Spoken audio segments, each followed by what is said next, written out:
मेरा नाम नीता है। फ़ोन की घंटी न जाने कब से बज रही थी और मैं अपने काम में बिजी थी। मम्मी कहने लगी कि बेटा फ़ोन उठा लो, पता नहीं किसका फ़ोन आ रहा है। मैंने कहा मम्मी मैं पढ़ाई करने में बिजी हूँ, आप देख लो ना। मम्मी कहने लगी कि बेटा मोबाइल तुम्हारा बज रहा है, ज़रूर तुम्हारी बहन का ही फ़ोन होगा। उन्होंने मोबाइल की स्क्रीन पर देखा तो दीदी का ही नंबर था, क्योंकि मेरे मोबाइल में गिनती के ही तो कॉन्टैक्ट नंबर सेव थे। मैं ज़्यादा किसी से बात नहीं करती थी, घर पर मेरा ही मोबाइल इस्तेमाल होता था। वैसे भी सारा दिन मैं और मम्मी ही घर में मौजूद होते थे, भैया और पापा तो काम पर चले जाते थे। मेरी दीदी, जिनका नाम काजल था, उनकी शादी अभी 7 महीने पहले ही हुई थी। दीदी की शादी मेरे घर वालों ने बड़ी धूमधाम के साथ की थी। हम दोनों अपनी मम्मी पापा की लाडली थी। भैया से भी वो लोग काफ़ी प्यार किया करते थे, लेकिन हम दोनों के प्यार के आगे भैया की भी नहीं चलती थी।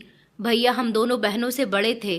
काफ़ी समय से मम्मी उनसे कह रही थी कि बेटा तुम भी शादी कर लो, लेकिन भैया का यही कहना था कि पहले मैं अपनी दोनों छोटी बहनों की शादी करूंगा, उसके बाद ही अपनी शादी करूंगा। मेरे भैया ज़्यादातर दूसरे शहर में काम किया करते थे, लेकिन इन दिनों वो घर पर ही आए हुए थे और पापा के साथ उनके काम में हाथ बटा रहे थे। मेरे पापा की इलेक्ट्रिक शॉप थी, वो दोनों लोगों के घरों में जाकर बिजली की फिटिंग भी कर कर आते थे। हमारे घर का गुजारा उन दोनों की कमाई से अच्छा चल रहा था। मैं पढ़ रही थी और घर में ही बच्चों को ट्यूशन भी दिया करती थी। सब मेरी सुंदरता की बहुत तारीफ किया करते थे। वैसे तो मेरी दीदी भी बहुत सुंदर थी, लेकिन मेरी दीदी हमेशा सादगी में रहती थी और मैं काफ़ी फैशनेबल थी। दीदी की शादी के बाद घर पूरी तरह से सूना हो गया था और मम्मी भी घर में अकेली रहती थी। मैं कॉलेज चली जाती थी तो मम्मी को और अकेलेपन का सामना करना पड़ता था। मुझे हमेशा मम्मी की फिक्र लगी रहती थी। वैसे भी ये साल मेरी पढ़ाई का आखिरी साल था। उसके बाद मुझे फिर सारा दिन अपनी मम्मी के लिए घर में ही रहना था। कॉलेज से आने के बाद मैं घर के कामकाज कर लिया करती थी और फिर सारे काम से फ्री हो जाने के बाद जब मोबाइल लेकर बैठती तो दीदी से घंटों बातें किया करती थी। मेरी दीदी की शादी एक मिडिल क्लास फैमिली में हुई थी। उनके ससुराल में सास ससुर, उनकी 2 बहनें और जीजू के अलावा जीजू का एक छोटा भाई भी था, जो कि मेरी ही उम्र का था। जब दीदी की शादी हुई थी तो उनके ससुराल वाले घर की पहली बहू के घर में आ जाने से बहुत खुश थे। शादी भी उन लोगों ने खूब धूमधाम से की थी। मेरी दीदी के ससुर बहुत अच्छे थे, हमेशा मेरी दीदी की तारीफ किया करते थे और सास भी बहुत अच्छी थी। शादी से पहले कहती थी कि हम आपकी बेटी को अपनी बहू नहीं बल्कि बेटी बनाकर ही ले जा रहे हैं। लेकिन जब मेरी दीदी की शादी हो गई और वो अपनी ससुराल पहुंची तो उन लोगों ने अपना असली रूप दिखाना शुरू कर दिया। वैसे तो दीदी हमें कुछ बताया नहीं करती थी, लेकिन उनकी खामोशी उनके चेहरे की उदासी को साफ जाहिर करती थी। जब जब वो जीजू के साथ यहाँ आती थी तो उनके चेहरे पर वो खुशी नहीं होती थी जो हर नई शादीशुदा लड़की के चेहरे पर होती है। मम्मी भी उनकी इस उदासी और परेशानी से परेशान रहती थी। कई बार मैंने और मम्मी ने उनसे इस बारे में पूछने की बहुत कोशिश की थी कि आखिर क्या बात है, अभी तो आपकी शादी को सिर्फ 2 महीने हुए हैं और आप इतनी खामोश रहती हो। दीदी कहती थी कि कोई बात नहीं है। एक दिन मैंने उनसे ज़बरदस्ती पूछा और कहा कि क्या आपको अपनी माँ और बहन पर भरोसा नहीं है? लड़की को अगर कोई परेशानी होती है तो वो अपनी माँ और बहन से ही सारी बातें शेयर करती है और आप भी हमसे सब कुछ शेयर कर सकती हो। दीदी ने मम्मी के सामने तो मुझे कुछ नहीं बताया, लेकिन अकेले में मेरे हाथ थामकर कहा कि नीता, मेरे ससुराल में कुछ भी ठीक नहीं है। मेरी सास मुझे बहुत परेशान करती हैं, छोटी छोटी बातों पर ताने देती हैं। घर के काम का सारा बोझ उन्होंने मुझ पर डाल दिया और अब तो मेरी नंद सुमन की शादी होने वाली है तो उसकी शादी से पहले ही उन्होंने अपनी बेटी से कह दिया है कि सुमन को कोई काम नहीं करना, घर के सारे काम तुम्हारी भाभी ही करेगी। दीदी की बात सुनकर मुझे उनकी सास पर बहुत गुस्सा आया। मैंने कहा दीदी, ये क्या हरकत है? आपके ससुराल वाले तो बड़ा आपको बेटी बेटी कहते थे और अब बेटी और बहू में भेदभाव कर रहे हैं। आपके ससुर कुछ नहीं कहते, वो तो आपकी हमेशा बहुत तारीफ करते हैं, आपके साथ बहुत खुश रहते हैं। और जीजू, उन्होंने अपनी माँ से कुछ भी नहीं कहा, उन्हें अपनी पत्नी का ख्याल नहीं आता। दीदी कहने लगी, अशोक तो मेरी परेशानी को अच्छी तरह से समझते हैं, लेकिन वो अपनी माँ के खिलाफ नहीं जा सकते। वो हमेशा मुझे यही समझाते हैं कि सब कुछ बर्दाश्त करो, एक दिन सब कुछ ठीक हो जाएगा।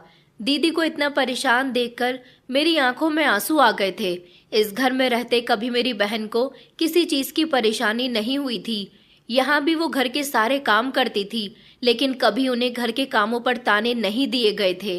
दीदी की तबीयत खराब होती थी तो मम्मी उनसे कोई काम नहीं करवाती थी, और पापा भी बार बार उनकी देखभाल में लगे रहते थे। और अब मेरी बहन को ससुराल ऐसी मिली थी कि जहाँ किसी को भी उसकी तकलीफ से कोई मतलब नहीं था। दीदी ने कहा था कि तुम इस बारे में कुछ भी मम्मी को मत बताना, मैं नहीं चाहती कि मेरे माता पिता परेशान हों, बस मैंने तुम्हें ही ये सब कुछ बता दिया है। मैंने कहा ठीक है दीदी, मैं इस बारे में किसी को नहीं बताऊंगी, लेकिन आप ये सब खामोशी से बर्दाश्त मत करना। आप अपने लिए आवाज उठाओ, वरना आपका ससुराल में रहना दुश्वार हो जाएगा।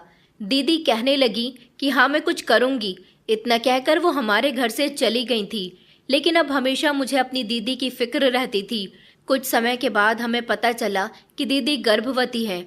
ये खबर सुनकर हम लोगों से रहा नहीं गया और हम फौरन ही दीदी से मिलने के लिए उनकी ससुराल चले गए। जब से दीदी की शादी हुई थी मैं दूसरी बार उनकी ससुराल जा रही थी, क्योंकि मुझे उनके देवर की नज़र अच्छी नहीं लगती थी। उनके देवर का नाम जगत था, और जब जब वो मुझे देखता था तो ऐसा लगता था जैसे किसी गंदी नज़र से मुझे देख रहा है। यही वजह थी कि मैं अपनी बहन के घर नहीं जाती थी। कई बार तो ऐसा भी हुआ था कि मैंने दीदी के मोबाइल पर उनसे बात करने के लिए उनको कॉल की थी। दीदी अगर किसी काम में बिजी होती थी तो उनका देवर मेरा नंबर देखकर फ़ोन रिसीव कर लिया करता था और मुझसे बात करने की कोशिश करता था, लेकिन मुझे उससे बात करना बिल्कुल भी पसंद नहीं था।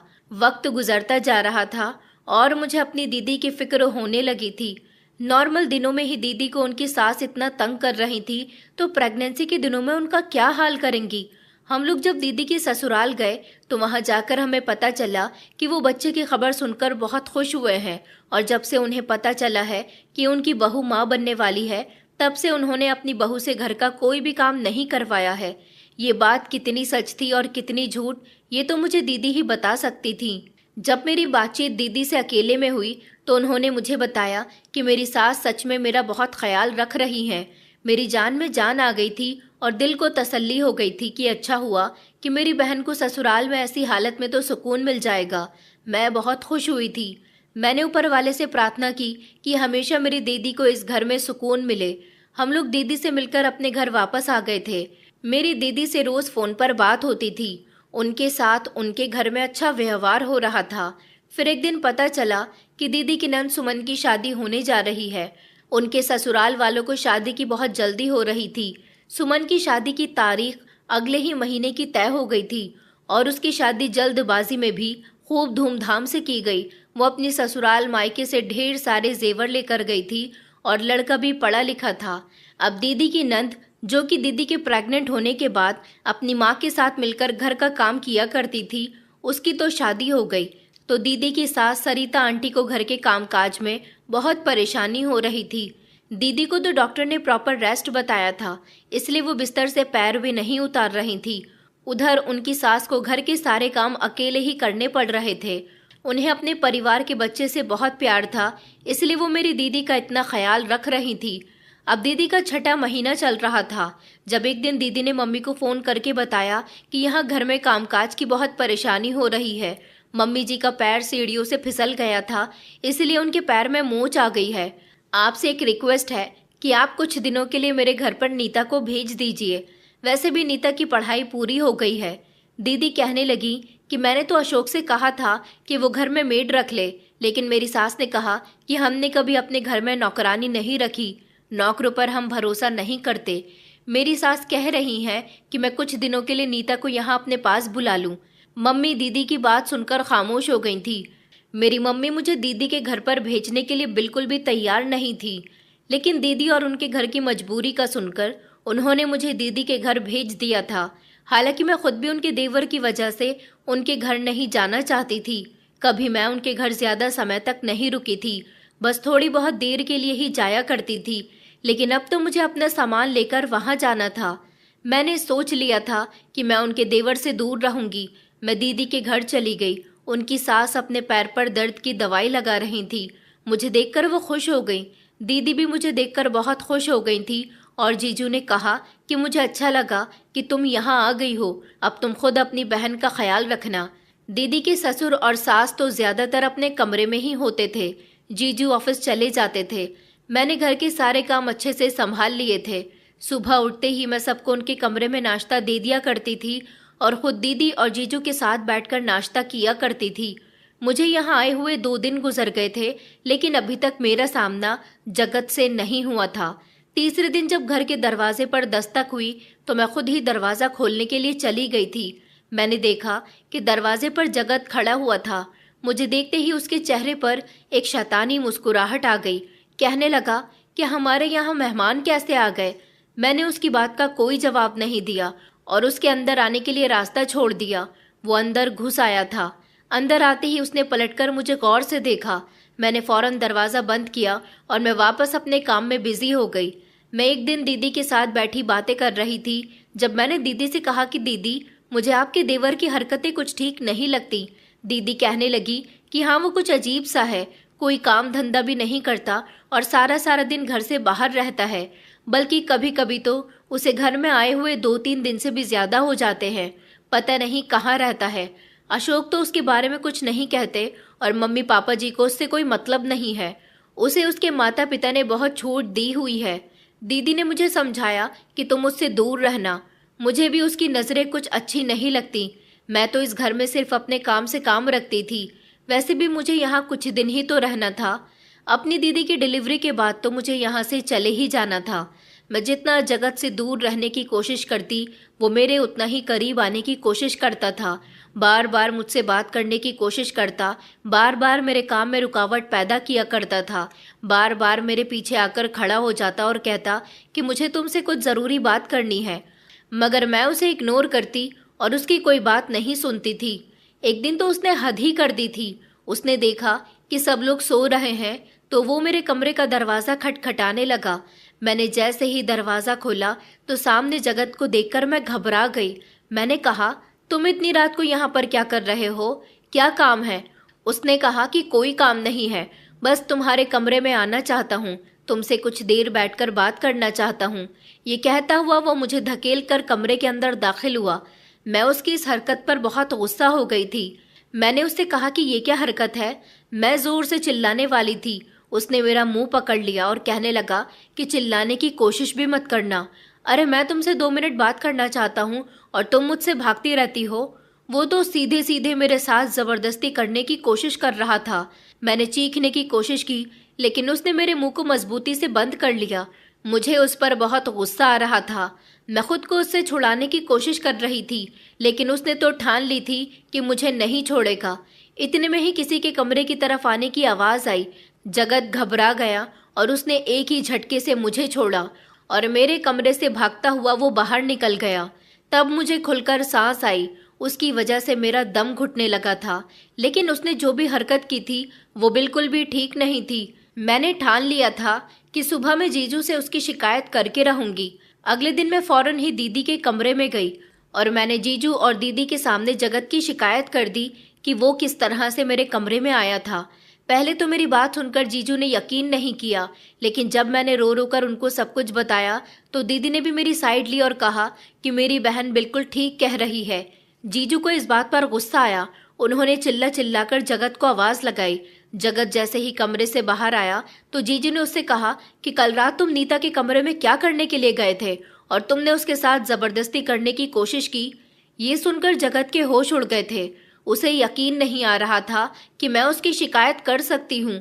वो साफ मुकरने लगा और कहने लगा कि ऐसा कुछ भी नहीं है भैया, ये लड़की झूठ बोल रही है और आपको इस लड़की पर यकीन है, अपने भाई पर यकीन नहीं है। शोर की आवाज़ सुनकर दीदी के सास ससुर भी कमरे में आ गए थे। जब ये बात सरिता आंटी के सामने आई तो उन्होंने भी मुझे ही बुरा भला कहा। वो तो पहले ही अपने छोटे बेटे पर किसी चीज़ की रोक टोक नहीं करती थी, उल्टा उन्होंने इस बार भी अपने बेटे को बचाना शुरू कर दिया और मुझे गलत साबित करने लगी। कहने लगी कि तुम्हारी हिम्मत कैसे हुई मेरे बेटे पर इल्ज़ाम लगाने की? अरे मुझे तो तुम्हारा ही कैरेक्टर ठीक नहीं लगता। जिस दिन से यहाँ आई हो देख रही हूँ कि तुम्हारी नज़र मेरे बेटे पर ही है। मेरा बेटा कभी किसी लड़की को नज़र उठाकर भी नहीं देखता और तुम उस पर इतना बड़ा इल्ज़ाम लगा रही हो।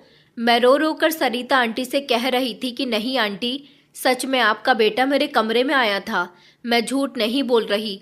दीदी भी मेरी साइड से बोल रही थी, जिस पर उनकी सास ने दीदी को भी बुरा भला कहना शुरू कर दिया। जीजू अपने परिवार वालों के खिलाफ नहीं जा सकते थे, इसीलिए वो खामोश खड़े रहे और उनकी ये खामोशी मुझे बहुत खल रही थी। और मुझे एहसास हो चुका था कि जो इंसान अपने घर वालों पर इतना भरोसा कर सकता है, वो उनके सामने अपनी पत्नी को कुछ नहीं समझ सकता। रोने के अलावा मेरे पास कोई दूसरा रास्ता नहीं था। मैंने उनसे कह दिया था कि मैं अब यहाँ पर नहीं रह सकती, आप लोग नौकरानी रख सकते हैं, मैं कल ही यहाँ से चली जाऊंगी। जिस पर जीजू शर्मिंदा होने लगे और कहने लगे कि ऐसा मत कहो नीता, तुम्हें ज़रूर कोई गलतफहमी हुई है। मैंने कहा नहीं जीजू, मुझे कोई गलतफहमी नहीं हुई। जो मेरे साथ हुआ उसे मैं नहीं भूल सकती और उसे ना ही मैं गलतफहमी कह सकती हूँ। मेरी बात पर दीदी के ससुर जी कहने लगे कि बेटा, तुम जाना चाहती हो तो कल चली जाना, मगर हमारे बेटे पर इस तरह के इल्ज़ाम तो मत लगाओ। इतना कहकर वो दोनों पति पत्नी कमरे से बाहर निकल गए थे। मैं भी दीदी के कमरे से बाहर आ गई थी। और जगत, वो तो था ही एक नंबर का बगैरत। इस घर में एक दिन रुकना भी मेरे लिए दुश्वार हो रहा था। मैं चाहती तो आज और इसी समय इस घर से जा सकती थी, लेकिन मुझे दीदी को डॉक्टर के यहाँ लेकर जाना था। जीजू को आज बहुत इंपॉर्टेंट मीटिंग में जाना था, इसलिए वो बिजी थे।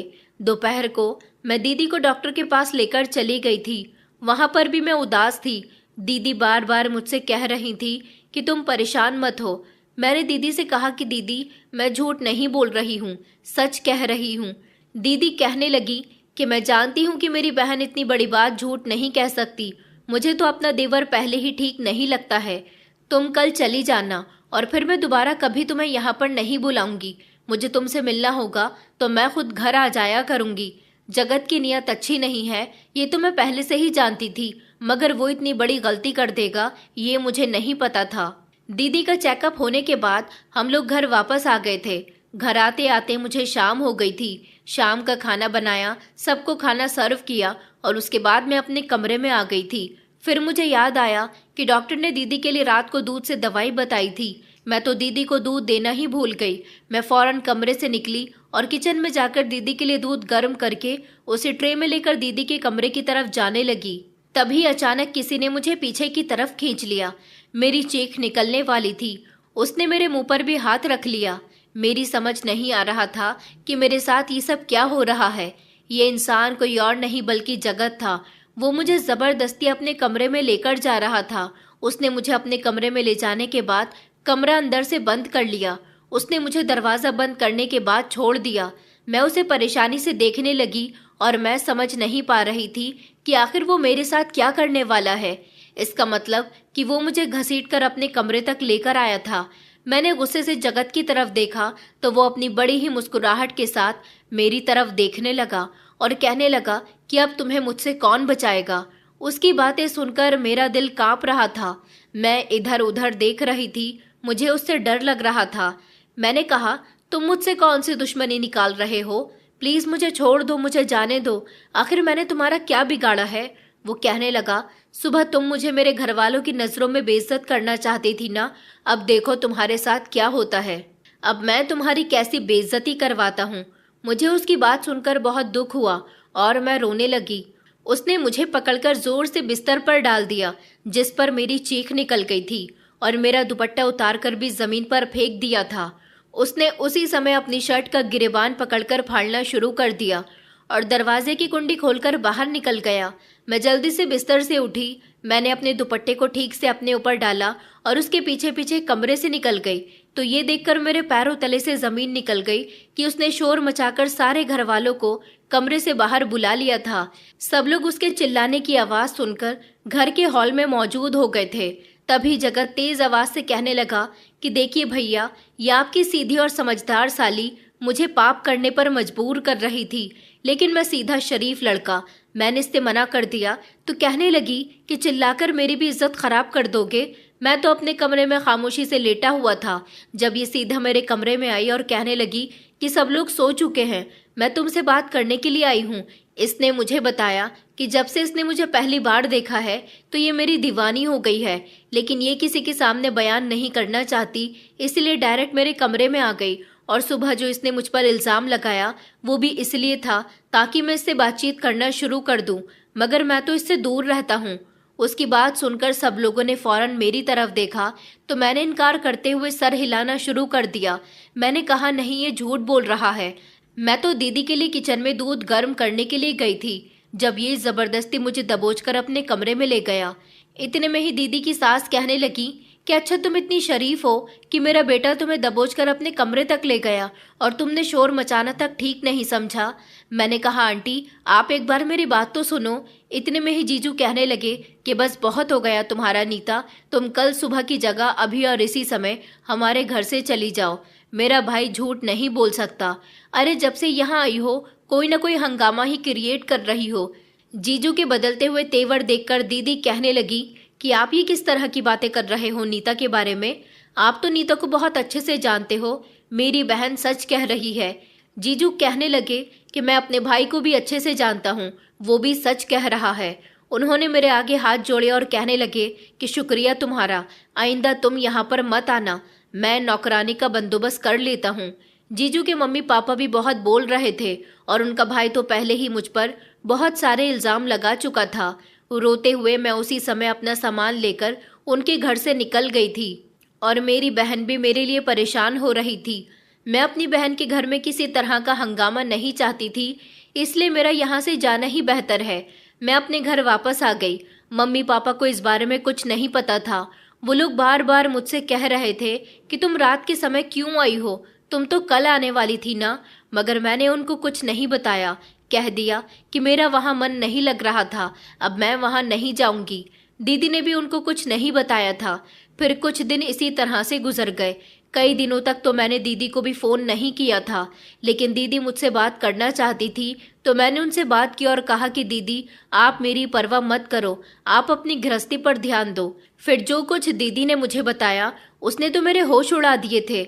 दीदी ने बताया कि जिस दिन तुम घर छोड़कर आई हो उसके अगले ही 2 दिन तक जगत घर से गायब रहा। जब वो घर वापस आ गया तो पुलिस भी उसे अरेस्ट करने के लिए आई थी। पुलिस ने उस पर मोबाइल चोर होने का दावा किया क्योंकि उसके बैग से चोरी का मोबाइल बरामद हुआ। दीदी कहने लगी कि तुम्हारे जीजू को तो अभी भी अपने भाई की हरकतों पर यकीन नहीं आ रहा। वो भी बार बार रो रो कर कह रहा है कि उसने कोई मोबाइल चोरी नहीं किया। जिस मोबाइल की दुकान पर वो गया हुआ था वहाँ कुछ लड़के मोबाइल चोरी करने के लिए आए थे, लेकिन अचानक वहाँ पुलिस आ गई और पुलिस के डर से उन लड़कों ने खामोशी से चोरी किया हुआ मोबाइल मेरे बैग में डाल दिया, जिसकी वजह से चोरी का सारा इल्ज़ाम मुझ पर आ गया। मैंने दीदी से कहा कि दीदी आपका देवर यहाँ भी झूठ बोल रहा होगा, ज़रूर उसने चोरी की होगी। जिस तरह उसने उस दिन झूठ बोला था इसी तरह उसने ये सब भी झूठ कहा होगा। दीदी ने बताया कि पुलिस उसे अरेस्ट करके ले गई थी। अशोक ने उसे बड़ी मुश्किल से जमानत पर छुड़वाया है। ये खबर सुनकर मेरे दिल को तसल्ली मिल गई थी, लेकिन इस दरिंदे को जेल से बाहर नहीं आना चाहिए था। इसकी सही जगह तो जेल में ही है। दीदी से बात हो जाने के बाद मेरे दिल को थोड़ा सुकून मिल गया था, क्योंकि मैं जब से उनके ससुराल से आई थी तब से बहुत परेशान थी। बार बार मुझे यही लगता था कि मेरी उनके घर पर बहुत बेइज्जती हुई है। मेरे चरित्र पर सवाल उठा था, मेरे चरित्र को गंदा साबित किया गया था, हालांकि मेरी कोई भी गलती नहीं थी। कुछ दिन और इसी तरह से गुजर गए थे, जब एक दिन दीदी के सास ससुर और दीदी की बड़ी वाली नंद हमारे घर पर आ गए।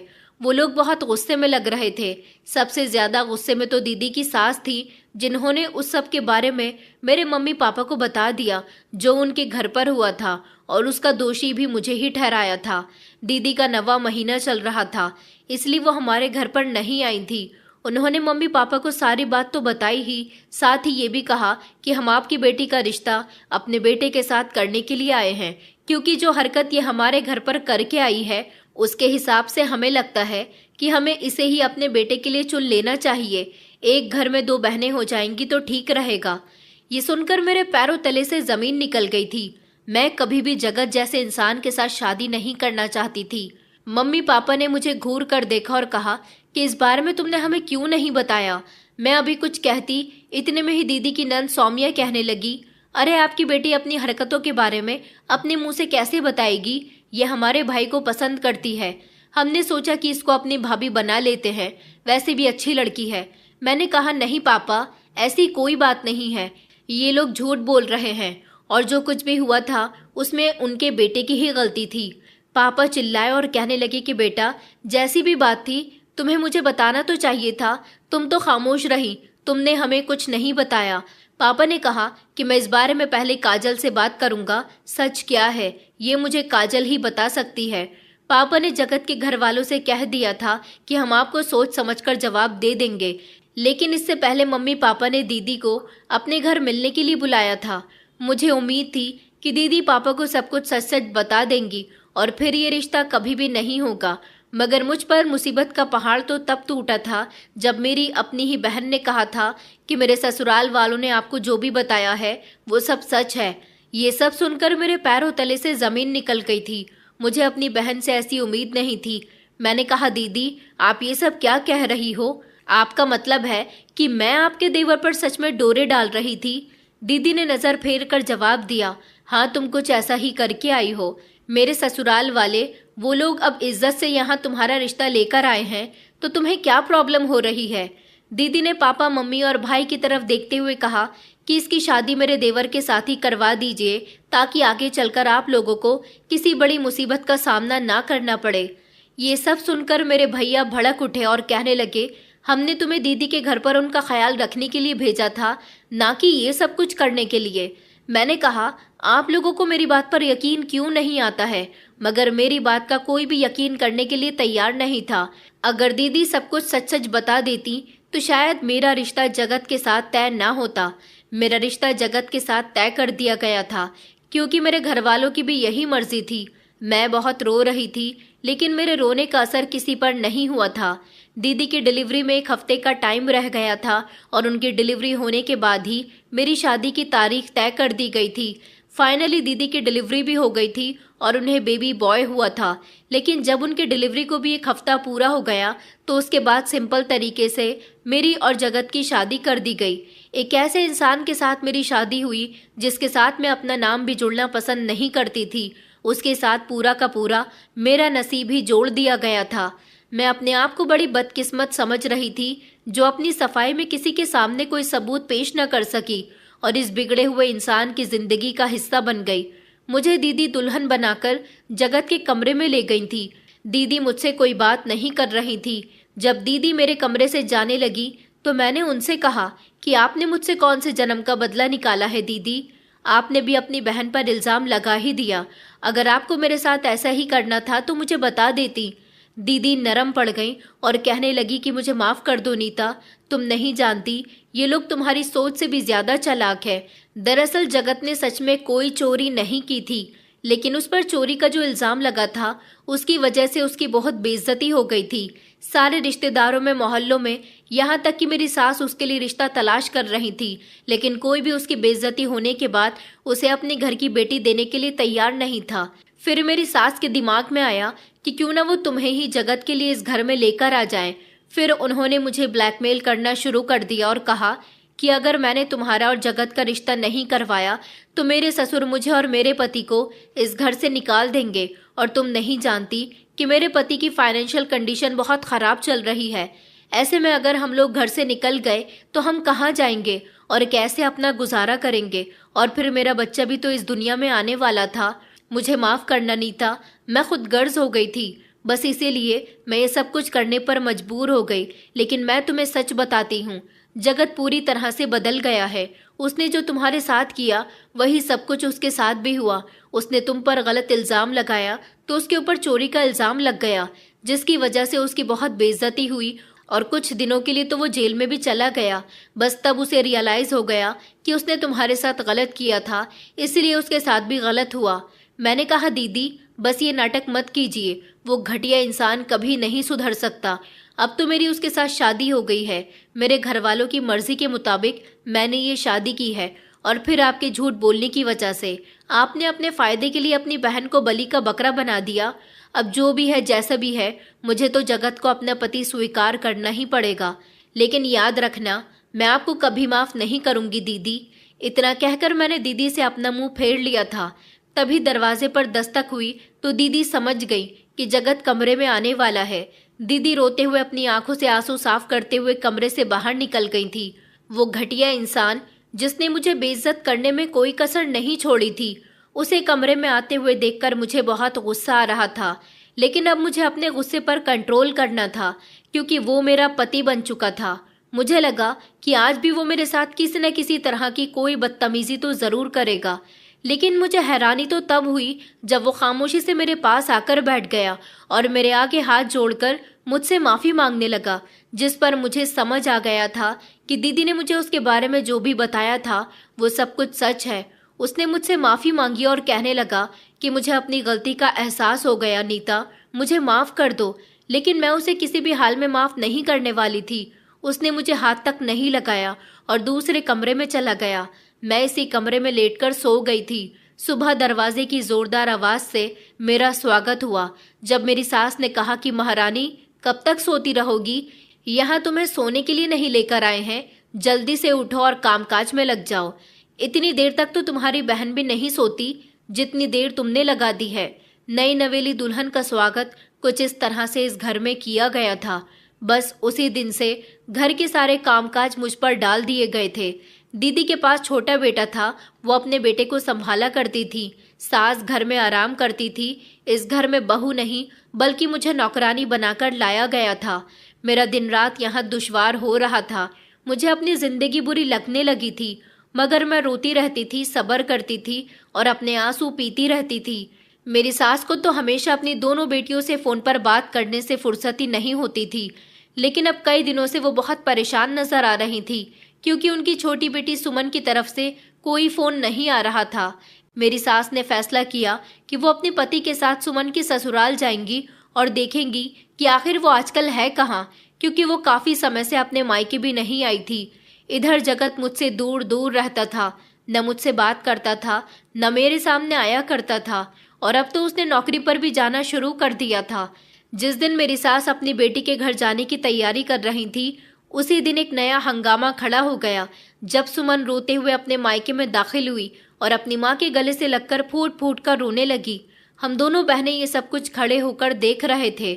सुमन रोते हुए कहने लगी कि माँ, मुझे बचा लो, मुझे अपनी ससुराल नहीं जाना। मेरी सास अपनी रोती हुई बेटी को देखकर एकदम से परेशान हो गई और कहने लगी कि क्या हुआ बेटा, तू इतना क्यों रो रही है और तेरी हालत इतनी खराब क्यों हो रही है? जिस पर उसने बताया कि वो कई दिनों से अपने ससुराल वालों के अत्याचारों को बर्दाश्त कर रही है। उसके ऊपर ससुराल का जेवर चोरी करने का आरोप लगाया गया है, खुद उसकी सास और पति ने, और अब वो लोग यहाँ पुलिस लेकर आ रहे हैं। जब उसके ससुराल वाले पुलिस के साथ हमारे घर में दाखिल हो गए तो पूरा मोहल्ला ये तमाशा खड़े होकर देख रहा था।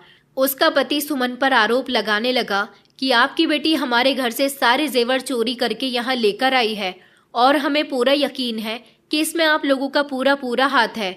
मगर ये सब झूठ था। सुमन बार बार कह रही थी कि ये लोग झूठ बोल रहे हैं, जेवर इनके ही पास है और इन लोगों ने उसे अपने घर से गायब कर दिया और चोरी का इल्जाम मुझ पर लगा रहे हैं। मैंने कोई चोरी नहीं की, पुलिस वाले भी उनके खरीदे हुए लोग थे। पुलिस वाले भी उनके खरीदे हुए ही लोग थे। पुलिस वाले सुमन को अरेस्ट करने लगे और अपने साथ ले गए। फिर अशोक, जीजू, जगत और ससुर जी तीनों ही पुलिस स्टेशन गए और वहां पैसे भरकर सुमन को सही सलामत वापस ले आए थे। मगर सुमन के ससुराल वालों की तरफ से उन्होंने उसे इतनी बुरी तरह से फंसा दिया था कि उसकी मुंह मांगी रकम मेरे ससुराल वालों को देनी पड़ गई थी। मेरे ससुर जी की गांव में 2 जगह जमीनें पड़ी हुई थी, जिनको बेचकर उन्होंने सुमन को बचा लिया था, क्योंकि सुमन पर जो चोरी का आरोप लगाया हुआ था उसको इन लोगों ने साबित कर दिया था। सुमन का कहना था कि वो गहने हाथ में लेकर गहने चोरी नहीं कर रही थी, बल्कि उसकी सास ने उसे गहने कमरे में लाने के लिए कहा था। उन लोगों ने बहुत लंबी चौड़ी प्लानिंग बनाई थी सुमन को फंसाने के लिए और उसके मायके वालों से पैसे वसूल करने के लिए। सुमन फूट फूट कर रो रही थी और फिर उसने अपने साथ हुए एक एक अत्याचार के बारे में अपने माता पिता को बताया कि किस तरह उसकी सास उससे घर का सारा काम करवाया करती थी, उसे नौकरानी समझा करती थी, उसे परेशान किया करती थी। एक दिन तो सुमन के पति का दोस्त उसके साथ उसके घर में जबरदस्ती करने के लिए घुस आया था और इस चीज का आरोप भी उसने सुमन पर ही लगा दिया था। उसने बड़ी मुश्किल से खुद को बचाया था, लेकिन उसका पति अपने दोस्त पर विश्वास कर रहा था। सुमन की कहानी सुनने के बाद उसके माता पिता के दिल पर एहसास हुआ कि उनकी बेटी के साथ जैसे का तैसा हुआ है, जैसा उन्होंने मेरे साथ किया, जैसा उनके बेटे ने मेरे साथ किया, वैसा ही उनकी बेटी के साथ हुआ। इस बात का यकीन उन्हें हो चुका था। फिर वो लोग अपनी बेटी को खामोश करवाने लगे। मैं जो इस घर में अभी भी बुरे तरीके से जिंदगी गुजार रही थी, मेरे सास ससुर को जब ये एहसास हो गया कि वो लोग भी अपने घर की बहुओं के साथ बहुत गलत कर चुके हैं, तो उन्होंने सबसे पहले तो मुझसे माफ़ी मांगी और कहा कि अगर हम तुम्हारे साथ गलत नहीं करते तो शायद हमारी बेटी के साथ भी ऐसा ना होता, क्योंकि वो लोग जगत के मुंह से ये बात जान चुके थे कि जगत ने मेरे साथ जो किया था वो जानबूझकर किया था। और जब जगत का रिश्ता नहीं लग रहा था तो उन्होंने मुझे अपने घर की बहू बनाने का फैसला किया। हालांकि जगत नहीं चाहता था कि उसकी माँ मुझे उसकी पत्नी बनाए। उसकी माँ ने उसे खामोश रहने के लिए कहा और ज़बरदस्ती उसकी शादी मेरे साथ करवा दी, और अब यहाँ लाने के बाद मुझसे नौकरानी के जैसा बर्ताव कर रही थी। लेकिन उन्हें ये नहीं पता था कि इधर वो मेरे साथ गलत कर रही हैं तो उधर उनकी अपनी बेटी के साथ भी गलत हो रहा है। जगत ने भी मुझसे माफ़ी मांग ली थी और कहा था कि तुम अगर मुझे छोड़कर जाना चाहती हो तो जा सकती हो, क्योंकि ये शादी तुम्हारी मर्जी के खिलाफ हुई थी। मैं तुम्हारे सपोर्ट में हूँ। जीजू भी मुझसे माफ़ी मांग रहे थे, क्योंकि अपने भाई की हकीकत अब उनके सामने खुलकर आई तो वो बहुत शर्मिंदा हुए थे, और दीदी भी शर्मिंदा थी। हालांकि उन्होंने मेरी दीदी को भी बहुत तंग किया था। मैंने इन सबको माफ़ कर दिया था और मैं कुछ दिन आराम करने के लिए अपने मायके आ गई थी। मैंने जगत से बोल दिया था कि मैं तुम्हें सोच विचार करके जवाब दूंगी, मगर फिर मुझे एहसास हुआ कि जगत ने मुझसे शादी करने के बाद मेरे साथ कभी कुछ गलत नहीं किया। इसका मतलब कि वो बदल चुका है, सुधर चुका है। इसीलिए मैंने भी उसे माफ़ कर दिया और फिर मैं अपना सामान लेकर दोबारा से अपनी ससुराल वापस आ गई, जहां मुझे खुशी खुशी सब लोगों ने एक्सेप्ट किया। अपनी बेटी को रोते हुए देखकर मेरे सास ससुर को बहुत अफसोस होता था। उन्हें उसको देखकर अपनी गलतियों का एहसास होता था कि उन्होंने जैसा अपनी बहुओं के साथ किया उसकी सज़ा उन्हें तो नहीं मिली बल्कि उनकी बेटी को मिली। लेकिन फिर हम लोगों ने फैसला किया कि हमें सुमन की दूसरी शादी करवानी होगी, ताकि सुमन को जिंदगी गुजारने का नया मकसद मिल सके। सुमन के लिए हमें ऊपर वाले की कृपा से एक अच्छा रिश्ता मिल गया और फिर उसकी शादी हो गई, तो वो अपनी दूसरी ससुराल में सुकून से रहने लगी, क्योंकि उसका पहला पति उसे डाइवोर्स दे चुका था और वहाँ उसके घर वाले भी उसे वापस नहीं भेजते। मैं और दीदी अब इस घर में सुकून से रहने लगे थे। मेरे माता पिता के सामने भी जब सारी सच्चाई खुलकर आई तो उन्होंने भी मेरे सामने शर्मिंदगी जाहिर की थी, लेकिन मेरे नसीब में यही सब कुछ होना लिखा था और नसीब से बढ़कर इंसान कभी कुछ नहीं कर सकता। दोस्तों, उम्मीद करती हूँ आपको हमारी कहानी पसंद आई होगी। कहानी पसंद आई है तो वीडियो को लाइक करें, चैनल पर नए हैं तो चैनल को सब्सक्राइब करें और हाँ, नोटिफिकेशन बेल को ज़रूर दबाएं ताकि अगली अपडेट सबसे पहले आपको मिले।